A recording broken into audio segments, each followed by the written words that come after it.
are characterized by self-discipline, discipline that emanates consciously from the inner being and not driven by fear of some secular force. This is the true shade of discipline that is lacking in society, both in the Gambia and elsewhere. To comment on indiscipline, Gambians have witnessed in recent times an undesirable and unwarranted escalation of such dreadful crimes as murder, armed robbery, burglary, and alarmingly, kidnapping, to cite a few examples. These are crimes that were hitherto unknown in the Gambia, but they have found their way into the Gambian society. While we admit that most of these acts are perpetrated by non-Gambians, Gambians have either been accomplices or have also engaged in these dreadful crimes. There are increasing episodes of infanticide as well as homicide committed by husbands against their wives and children against their parents. These are heinous crimes and wholly unacceptable, especially in a nation where over 90% of the population claim to be practicing Muslims and believers in the Almighty Allah.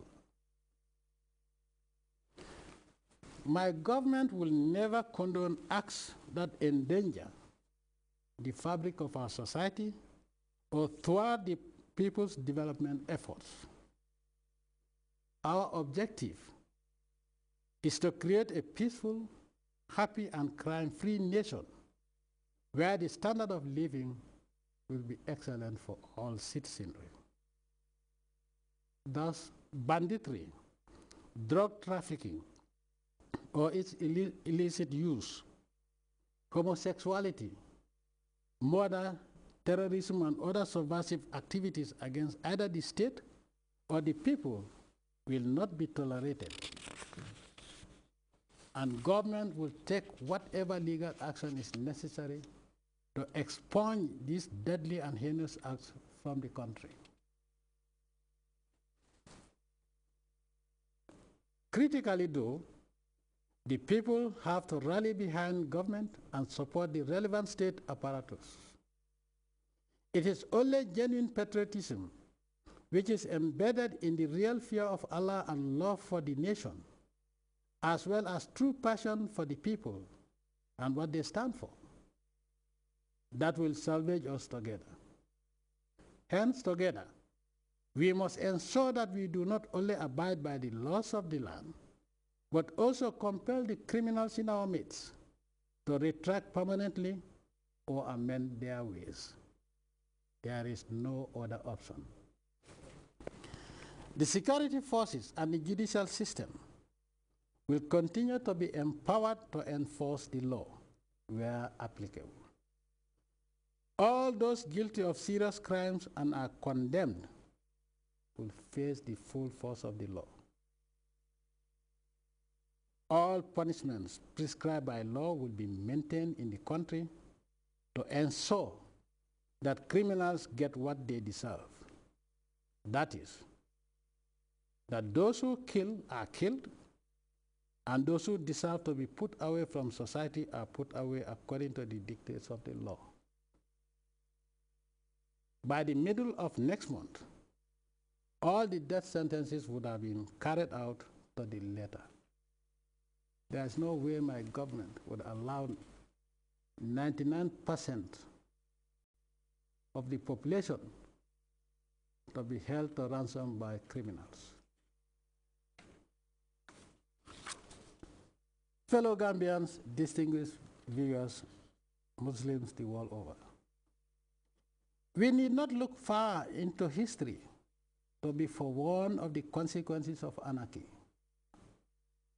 The breakdown of law and order and the resultant atrocities in Mali, Syria, Somalia, and other countries as examples, provide sufficient instruction to remind us that crime begets chaos, destruction, and destitution, and in consequence, should be nipped in the bud whenever it emerges.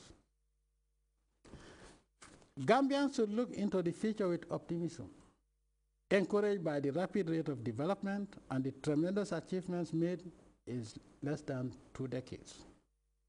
We ought to be optimistic of the feasibility of the Gambia's transformation into an economic superpower, and therefore commit ourselves to attaining the development vision and objectives set for such transformation.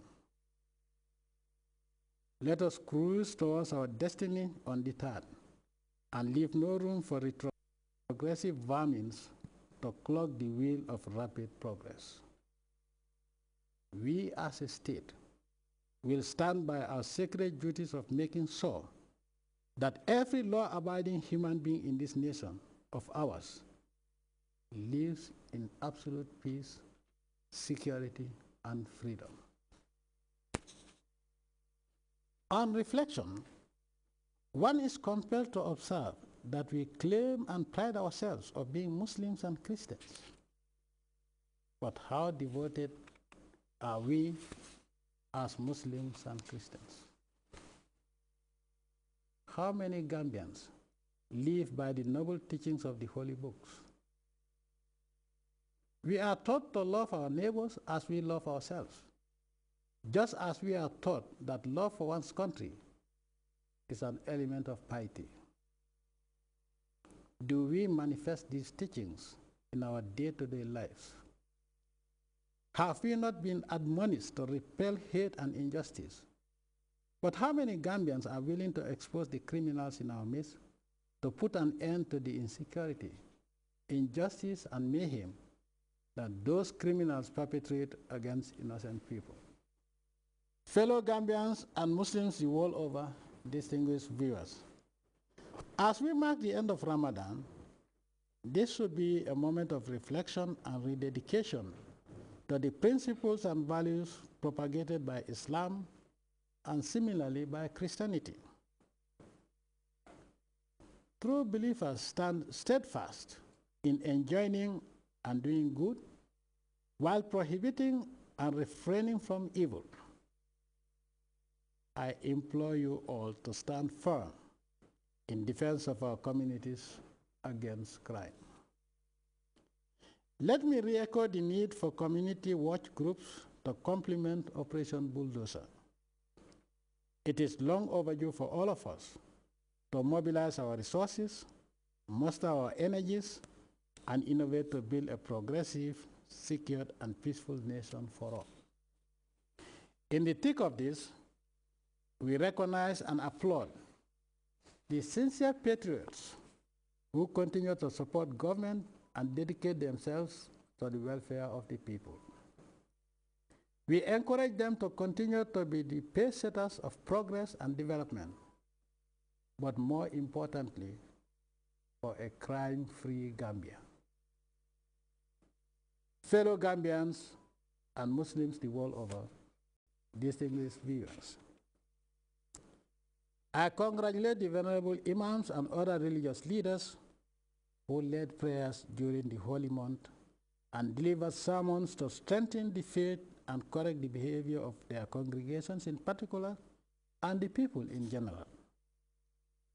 This is a never-ending jihad, and I encourage you all to continue with such noble works and devote your sermons relentlessly to invoking good among the citizenry.